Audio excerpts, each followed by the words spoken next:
أفحسب الذين كفروا أن يتخذوا عبادي من دوني أولياء إنا أعتدنا جهنم للكافرين نزلا قل هل ننبئكم بالأخسرين أعمالا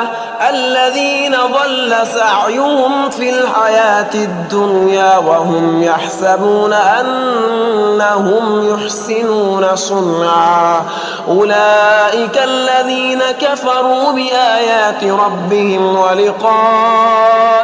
فحبطت أعمالهم فلا نقيم لهم يوم القيامة وزنا ذلك جزاؤهم جهنم بما كفروا واتخذوا آياتي ورسلي هزوا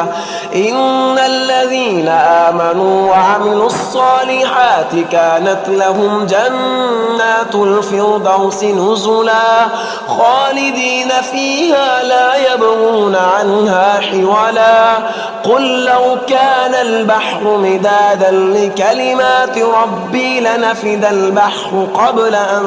تنفد كلمات ربي ولو جئنا بمثله مددا قل إنما أنا بشر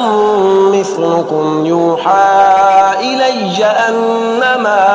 إلهكم إله واحد فمن